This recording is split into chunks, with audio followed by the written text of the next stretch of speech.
Je sais vraiment pas comment introduire cette vidéo, mais bon, est-ce que tu connais l'affaire O.J. Simpson? Oui, non? Vas-y, pose tes petites fesses, moi je vais te raconter.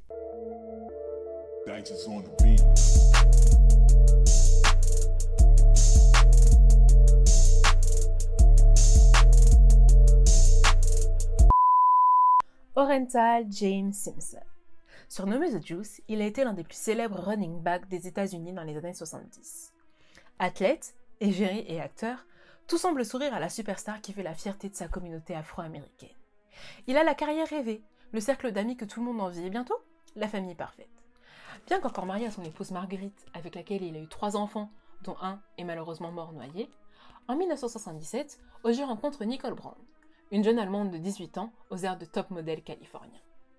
Il finit par quitter sa femme et lui et Nicole se marient en 1985 et ont 2 beaux enfants au cours de leur union.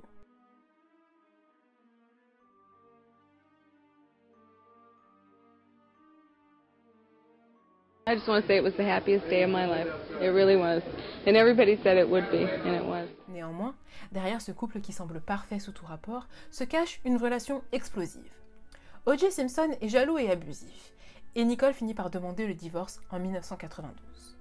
Malgré cela, O.J. et Nicole s'efforcent de garder une relation stable afin d'éduquer correctement leurs enfants. Mais le 12 juin 1994, tout bascule.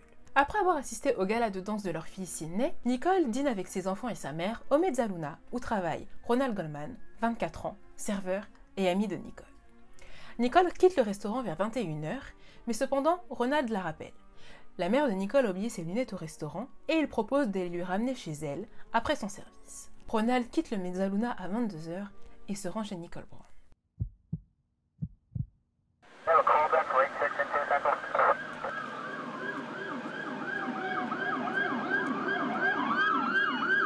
Vers minuit, les corps de Nicole et de Ronald sont retrouvés sauvagement assassinés devant le domicile de Nicole. Nicole a été égorgée, presque décapitée, et Ronald a reçu une 60aine de coups de couteau. Les 2 victimes se sont débattues coûte que coûte, mais malheureusement, le meurtrier a eu raison d'eux.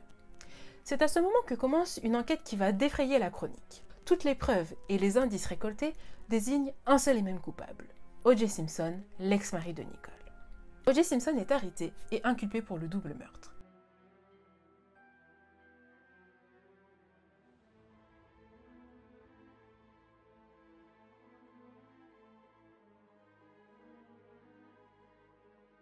Mais après 9 longs mois de procès intenses et malgré toutes les preuves qui l'incriminent, O.J. Simpson est acquitté du meurtre de Nicole Brown et de Ronald Goldman. We, the jury, in the above entitled action, find the defendant Orenthal James Simpson not guilty of the crime of murder. Coup de chance? Manipulation? Accusé à tort? Entrons dans les détails de ce procès du siècle qui a déchiré l'Amérique et bouleversé le monde entier. Alors, O.J. Simpson, coupable ou non coupable?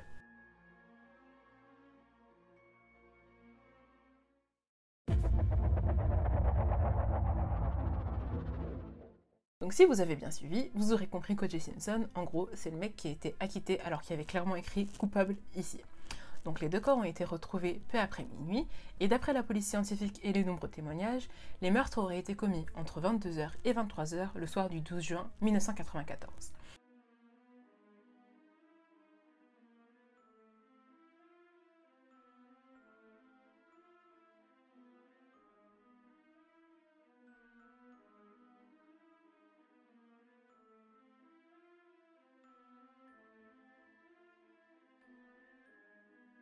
En arrivant sur les lieux, la police a commencé à faire quelques petites découvertes. Donc ils ont découvert un gant ensanglanté et un bonnet noir sur la scène de crime à Bundy Drive.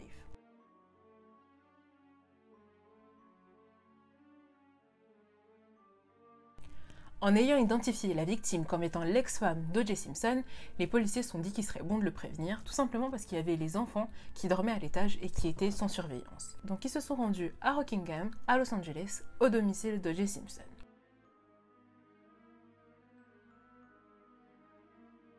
Et là, ils ont commencé à faire des découvertes plutôt surprenantes. Tout d'abord, ils ont découvert la Ford Bronco blanche d'O.J. Simpson devant son domicile. En s'approchant, le policier a constaté qu'il y avait du sang sur la portière côté conducteur, sur le siège côté conducteur à l'intérieur du véhicule et aussi sur la coudoir centrale.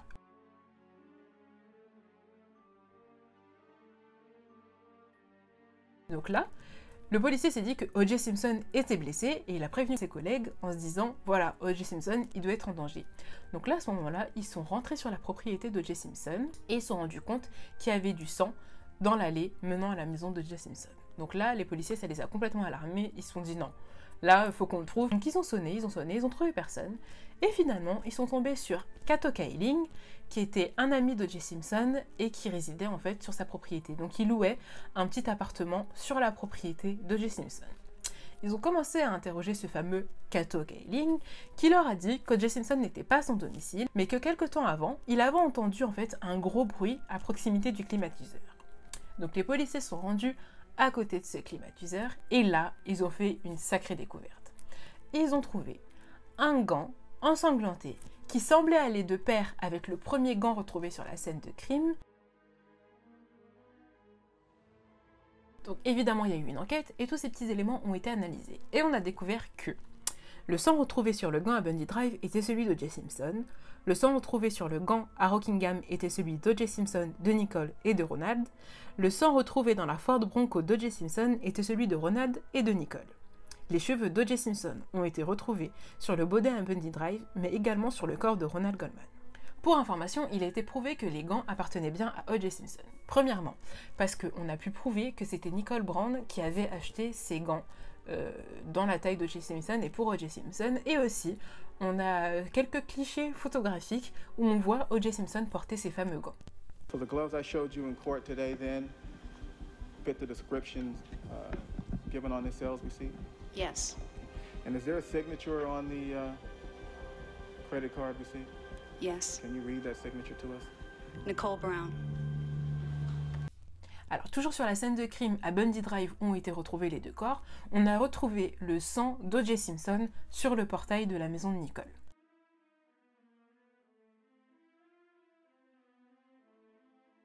On a également retrouvé une empreinte de chaussure type Bruno Magli taille 12 ensanglantée sur la scène de crime. Et là, je vous laisse deviner qui porte des Bruno Magli et qui chose du taille 12.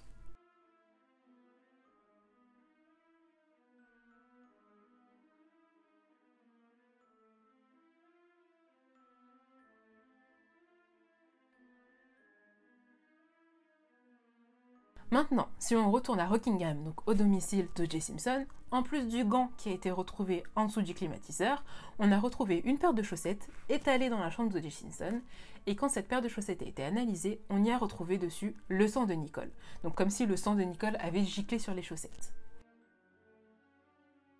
Pour finir, O.J. Simpson était blessé à la main gauche.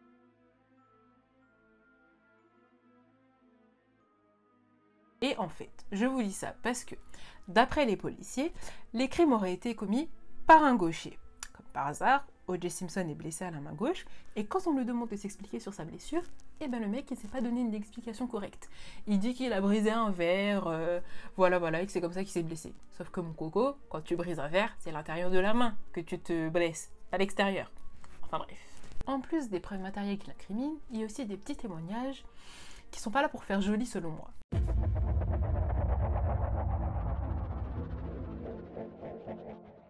Quand les policiers ont voulu avertir O.J. Simpson de la mort de son ex-femme, ils ne l'ont pas trouvé à son domicile.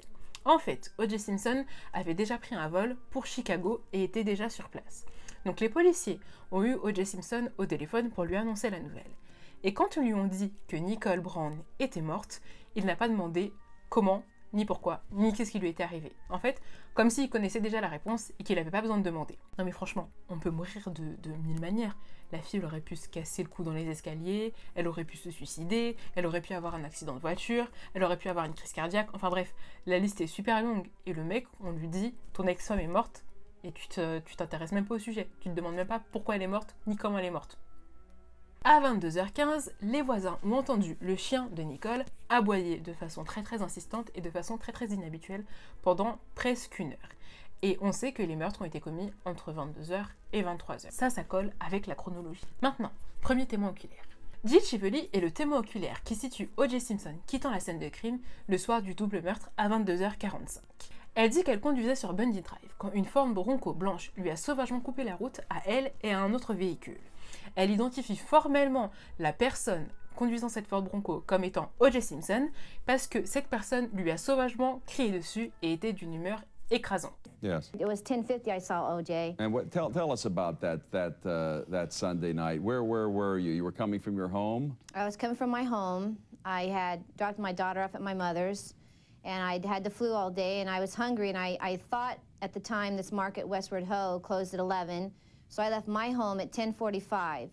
And at the intersection of San Vicente and Bundy is where I almost collided with O.J. Simpson's Bronco. Mm-hmm. And when you first almost had the collision, the cars all stopped. There was another car involved as well, right, Jill? There was a third car going west on San Vicente, and it also stopped to avoid being hit by O.J. Simpson's car, which had gone up into the median. Mm-hmm. And, so the Bronco went up on the median and stopped. It had to stop because it was blocked by the other car, and then they jostled with moving each other's car out of the way so O.J.'s car could go. And at that time, his lights were off. And I recognized him. First I told Marsha Clark I thought it was Marcus Allen, but then I realized it was O.J. Simpson because I recognized his voice yelling at the car. And he had also given me this look like, you know, what are you doing here?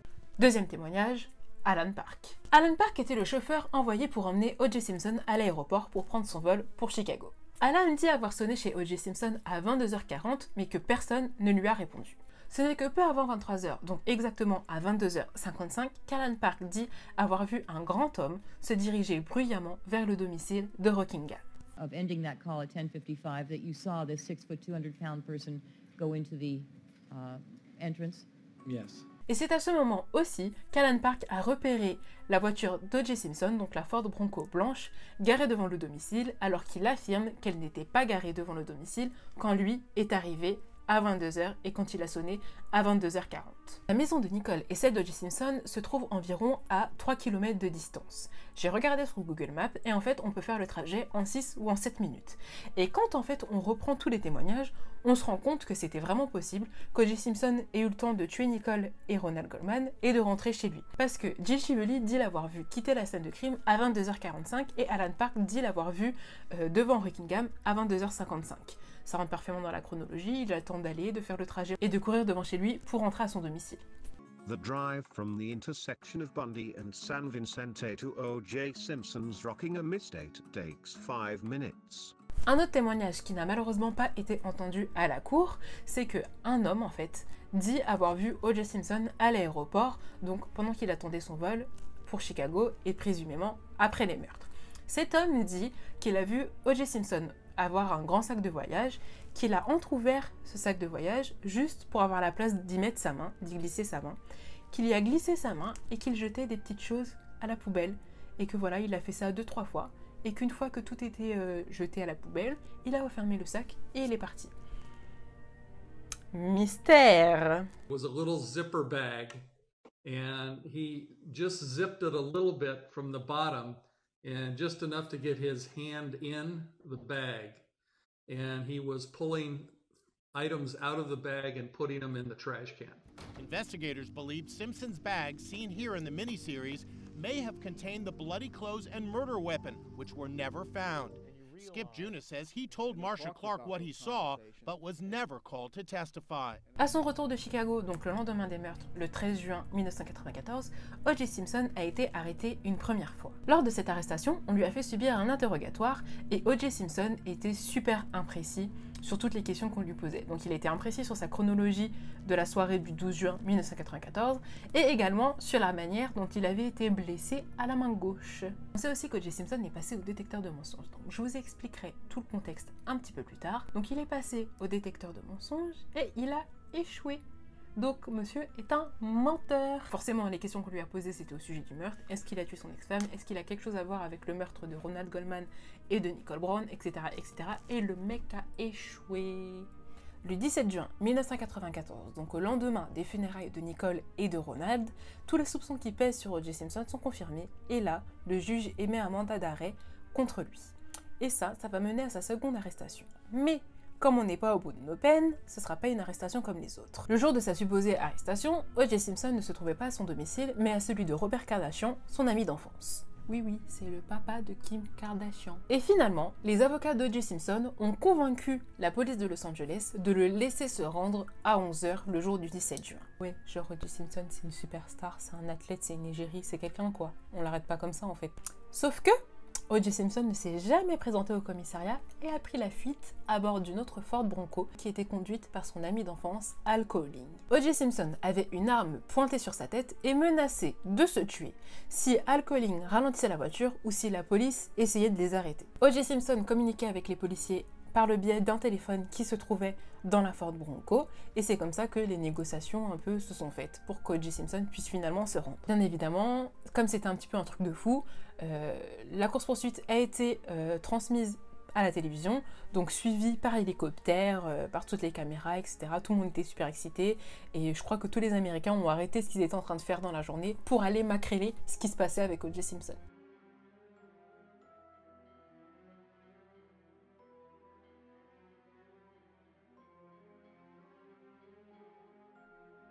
Finalement, vers 20 h, O.J. Simpson se rend à la police. O.J. Simpson is back at his home.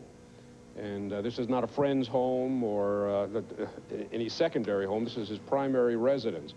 Et en fait, on a appris qu'O.J. Simpson avait préparé sa fuite, donc prévoyait de foutre le camp et de ne pas se rendre à la police. Dans sa fuite, O.J. Simpson avait emporté un sac et dedans, il y avait des éléments de déguisement, donc une fausse barbe, de la colle à postiche et 8700 $ cash. Alors O.J. Simpson, il nie complètement et il dit en fait qu'il voulait juste se rendre tranquillement sur la tombe de sa femme. Sauf que, en fait, on a appris qu'un yacht l'attendait aux Bahamas le 18 juin 1994, donc au lendemain de cette course-poursuite. Donc excuse-moi, l'excuse de te rendre sur la tombe de ton ex-femme, faut arrêter 2 minutes, je savais pas que la tombe avait pris l'avion jusqu'aux Bahamas en fait. Comme je vous le disais tout à l'heure, O.J. Simpson était un mari violent et abusif et c'est pour ça que Nicole a demandé le divorce en 1982. Donc ça, c'est ce qu'on appelle un mobile pour le crime.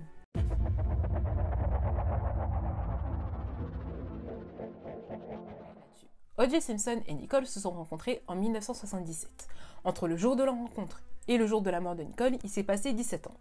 Pendant ces 17 ans, il y a eu 62 signalements à l'encontre d'O.J. Simpson pour violences verbales, coups et blessures. Nicole a appelé le 911 pour une dispute. Quand la police est arrivée sur place, Nicole a couru dans les bras du policier en pleurant et en disant qu'O.J. Simpson menaçait de la tuer. Et elle leur a aussi dit que la police était déjà venue 8 fois pour la même raison, donc pour violence conjugale, mais n'était jamais intervenue.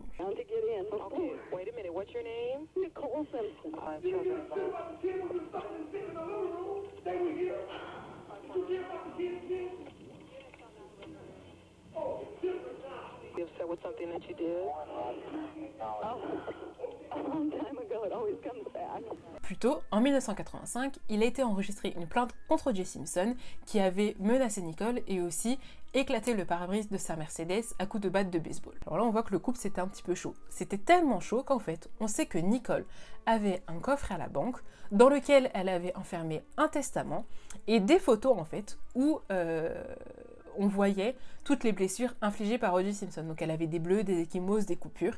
Et en fait, elle a fait un petit dossier comme pour se dire, voilà, si un jour il y a un problème, si un jour ça tourne mal, et ben j'ai ça contre O.J. Simpson, j'ai ça comme preuve. Dernier détail concernant les violences conjugales, quand la mort de Nicole a été annoncée à sa famille, sa sœur, Denise Brown, a crié « Il l'a tué, il l'a finalement tué ». Donc comme si elle était au courant de toutes les violences conjugales qu'il y avait entre eux, et qu'elle s'était dit, voilà, O.J. Simpson, il a mis ses menaces à exécution, parce qu'à chaque dispute, O.J. Simpson menaçait de tuer Nicole.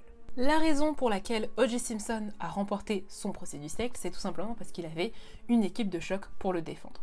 Donc le mec peut pas faire comme tout le monde, hein. Il peut pas avoir juste un avocat pour le défendre, non, il en avait 6. Et encore, j'ai compté 6 personnes, mais je suis sûre qu'il y avait d'autres personnes qu'on soupçonne même pas qui travaillaient pour lui sur cette affaire-là.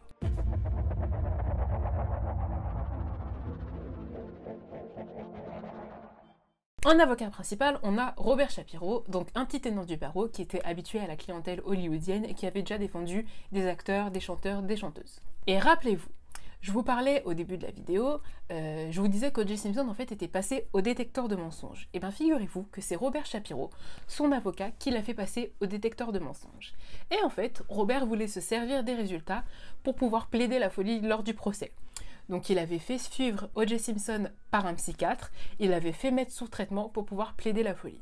Finalement, je pense que c'était un petit peu à l'eau casse-pipe de faire ça, donc il n'a pas du tout retenu cette stratégie-là et il a finalement agrandi les rangs en fait de la défense. Donc il a fait venir F. Lee Bailey en tant qu'expert en criminologie et il a aussi proposé à Robert Kardashian, donc le papa de Kim Kardashian, qui était avocat et qui inspire Kim Kardashian actuellement pour faire sortir des gens de prison, à rejoindre les rangs et à défendre O.J. Simpson. On compte aussi Alan Dershowitz et Barry Scheck qui faisaient partie de cette équipe-là et qui étaient aussi des experts, je sais plus experts de quoi, mais en tout cas ils étaient bien efficaces. Hein. Et là, on arrive au cœur de la défense d'O.J. Simpson.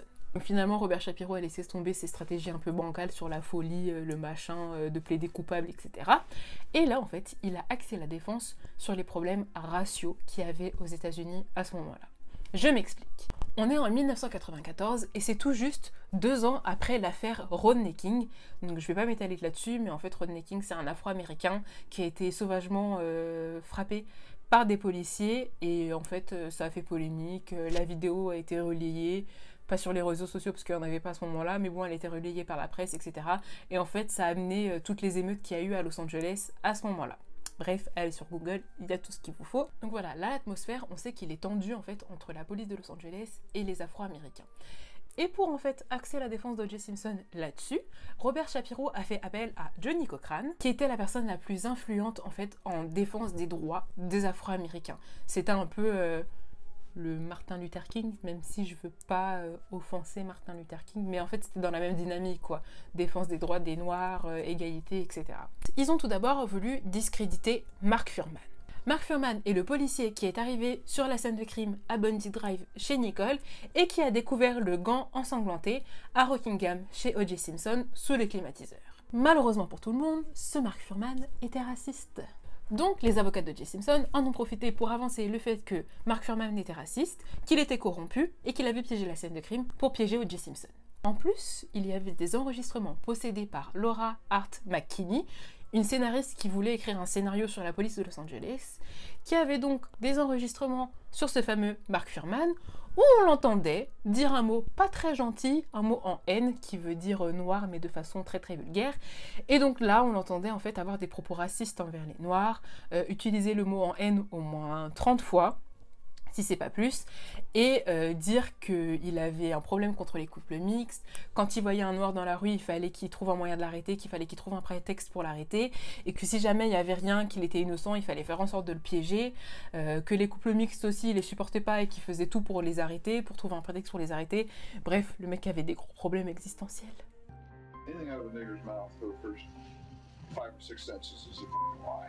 Alors franchement, je suis pas pour O.J. Simpson, mais les gens comme Mark Fuhrman là, bref, c'est pas le sujet. Donc voilà, les équipes d'O.J. Simpson voulaient utiliser ces enregistrements contre Mark Fuhrman pour le discréditer et avancer le fait qu'il aurait piégé la scène de crime pour piéger O.J. Simpson.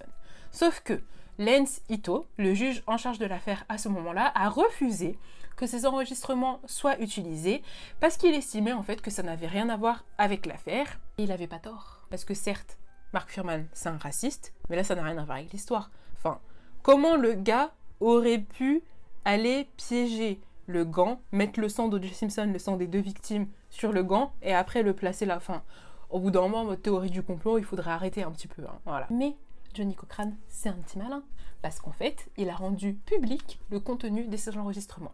Donc même si la cour ne les a pas entendus, le peuple les a entendus. Et en fait, le procès d'O.J. Simpson était composé d'un jury. Ce jury était mis à l'écart pendant le procès, donc ils n'avaient pas le droit de regarder la télé, ils n'avaient pas le droit d'écouter la radio, de lire les journaux, etc. Ils pouvaient voir leur famille, et là en fait c'était pas contrôlé ce qui se disait, enfin les discussions qu'ils avaient n'étaient pas contrôlées. Donc, étant donné que le peuple avait entendu, rien n'empêche que la famille ait répété aux membres du jury ce qui a été dit dans les enregistrements. Donc je n'accuse personne, mais peut-être que le jury a été influencé sans qu'on le sache.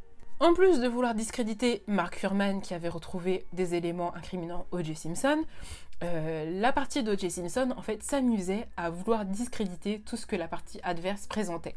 Donc ils ont aussi dit que la scène de crime avait été contaminée par les policiers, que tous les éléments ADN n'ont pas été prélevés correctement, que les procédures n'ont pas été respectées. Bref, en fait ils jouent au ping-pong. Dès que la partie de défense présentait quelque chose, et ben hop, l'équipe d'O.J. Simpson essayait de contredire ça. Et en fait c'est pour ça qu'ils avaient engagé F. Lee Bailey, Alan Dershowitz et Barry Scheck. Le procès d'O.J. Simpson, ça a été un procès qui a été médiatisé et je dirais même surmédiatisé. Si bien qu'en fait les médias ont commencé à prendre un peu le contrôle de l'affaire. De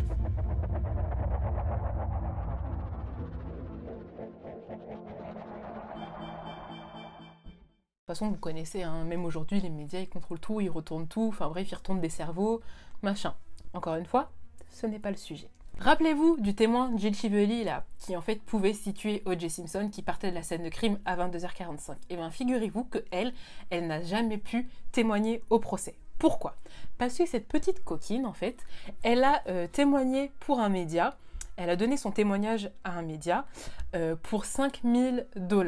Et pour 5 000 $, elle a raconté le fait qu'elle avait vu O.J. Simpson sortir de Bundy Drive, qu'il était super énervé, qu'il avait agressé limite verbalement au bord de sa voiture, etc. Et du coup, Marcia Clark, qui était le procureur en charge de défendre Nicole Brown et Ronald Goldman, n'a pas voulu que Jill Chively témoigne parce que pour elle, en fait, sa crédibilité était entachée et elle se disait que si tous ces témoins commençaient à parler aux médias, elle allait avoir plus aucune crédibilité et les médias allaient vraiment contrôler l'affaire et c'est vraiment pas ce qu'elle voulait. Donc elle a, je pense qu'elle a dû détester Jill Chively pendant longtemps, jusqu'à maintenant elle doit la détester encore. Back in 1994, Shively testified before the grand jury, but she was never called as a witness in the murder trial because she sold her story to a TV show for $5,000. Prosecutor Marcia Clark said her credibility was ruined and refused to call her as a witness. She was mad at me and she said, I remember this, you blew my case. It was that over and over. And I never forgot it. I felt horrible. Cette fameuse Marcia, qui était une femme pour moi très talentueuse, qui l'est toujours, parce qu'elle est toujours en vie hein, d'ailleurs, a été lynchée par les médias. En fait, c'était la risée des médias. Ils ont commencé à l'attaquer sur son physique, sur ses tenues vestimentaires, sur son comportement. Ils disaient que c'était une garce sans cœur et super stricte. Enfin bref, la meuf en fait, elle voulait juste faire son travail. C'est une procureure. Elle n'est pas là pour rigoler. Elle n'est pas là pour faire des défilés de mode. Elle n'est pas là pour blaguer avec vous en fait. Donc pourquoi vous la saoulez sur sa tenue, sur son physique et... On s'en fout. On s'en fout. Voilà, à un moment donné, elle a même fait la couverture d'un magazine parce qu'elle s'était fait une nouvelle coupe et ils avaient appelé sa coupe les boucles de l'horreur ou je sais pas quoi. Enfin bref, Miskina, la pauvre. Et en fait, Marcia Clark, elle était très mal estimée par le public. Donc voilà. Il y a aussi Faye Resnick, une deuxième petite coquine qui était en fait une amie très proche de Nicole et qui au début du procès a sorti un livre sur tous les gossips un peu olé olé de Nicole. Après, on sait pas si c'est vrai, hein, encore une fois, moi j'étais pas là pour vérifier. Elle dit dans ce livre en fait que Nicole couchait avec beaucoup d'hommes, qu'elle voyait beaucoup d'hommes, qu'elle prenait de la drogue, blablabla. En fait, elle a fait un portrait super sale de Nicole. Et ça a affecté en fait l'opinion publique parce que les gens en fait quand ils ont pris connaissance de tout ça, ils ont plus vu juste Nicole comme une victime, ils l'ont vue comme la victime mais qui faisait du n'importe quoi. Donc en fait, comment voulez-vous que les gens prennent Nicole en pitié, même si elle est morte, s'il y a des dossiers comme ça sur elle? Enfin, c'est humain, forcément. Quand on te raconte du n'importe quoi sur une personne, tu vas pas l'estimer.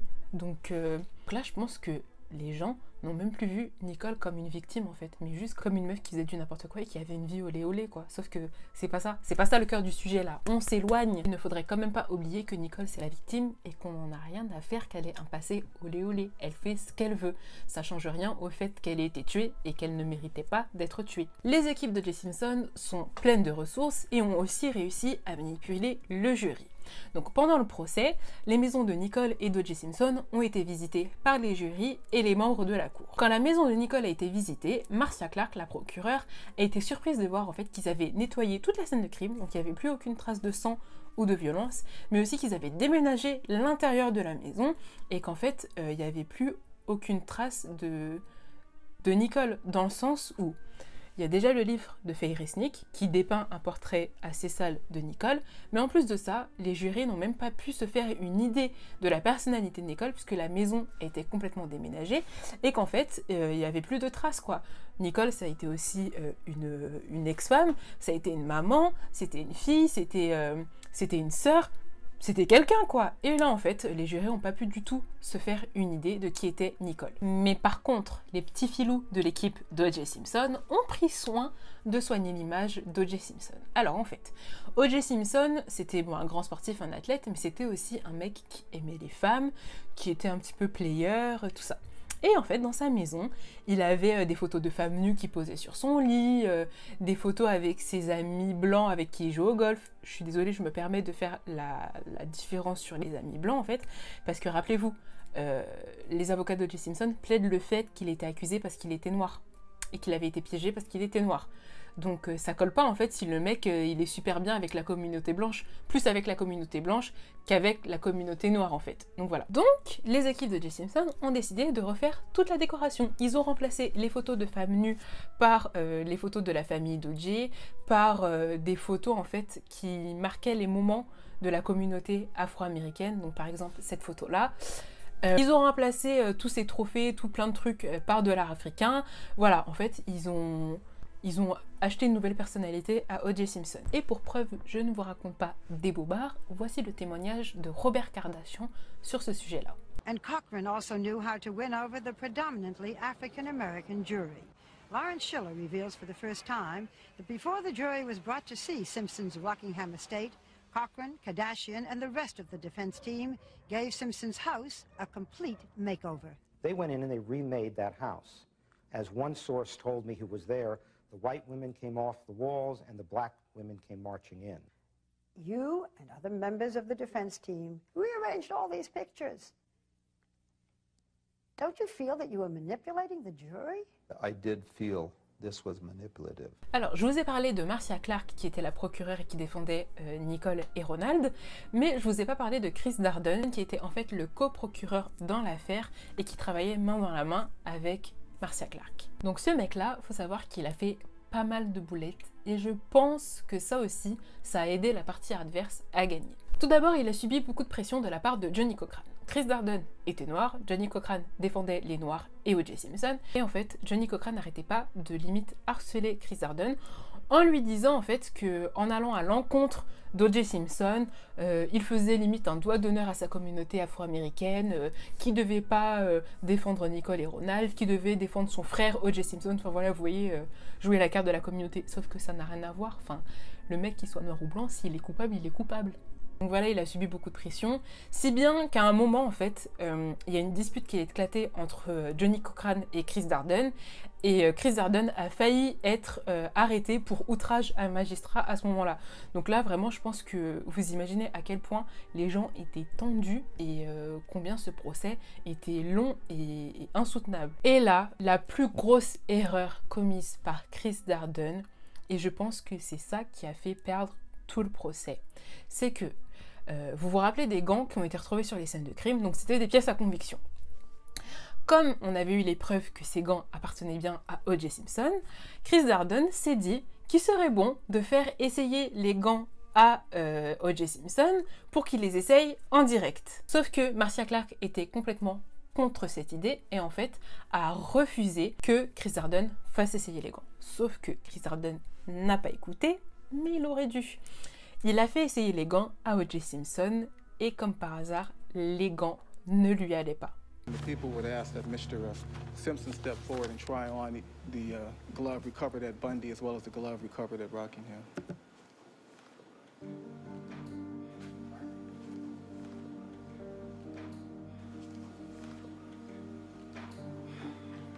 And I think so the jury can see, I'll ask Mr. Simpson to stand. That's People 77.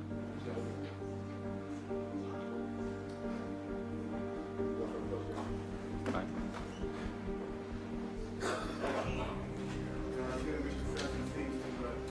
Have a problem placing the glove on his hand. Sustained.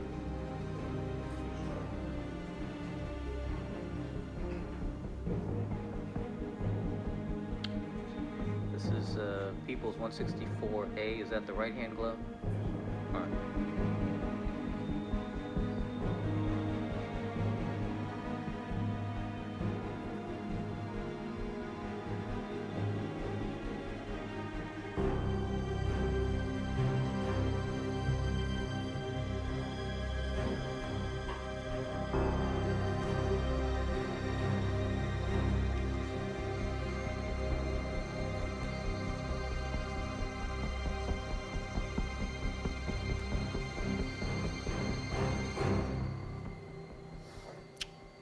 All right.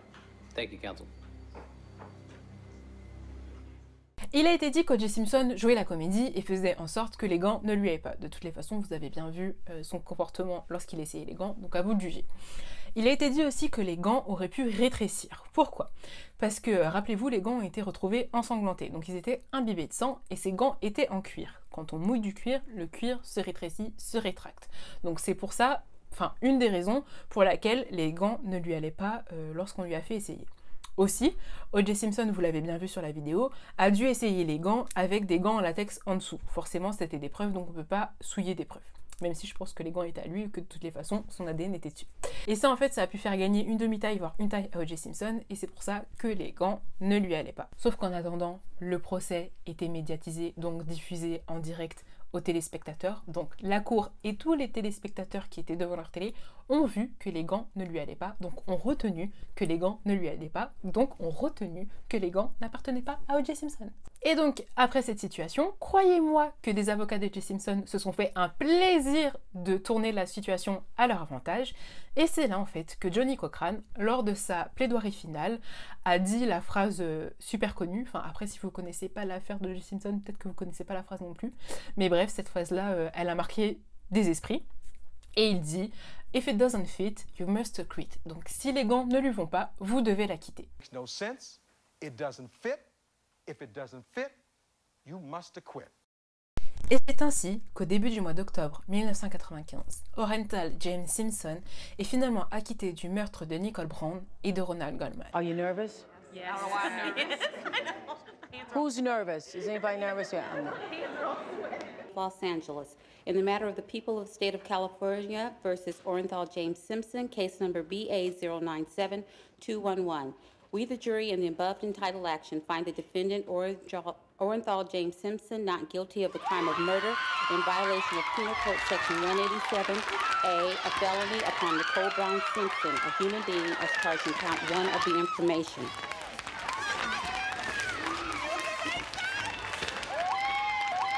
Superior Court of the State of California, County of Los Angeles, in the matter of the people of the State of California versus Orenthal James Simpson.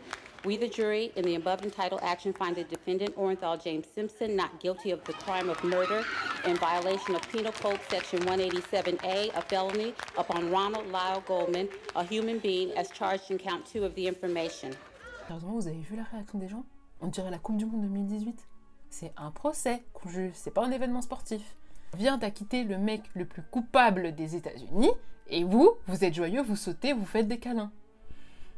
Juste ça, en fait, ça vous montre à quel point c'était du n'importe quoi. Tout ce qui se passait autour du procès, c'était du n'importe quoi. Comment les médias ont réussi à en faire l'affaire du siècle. Comment les gens ont réussi à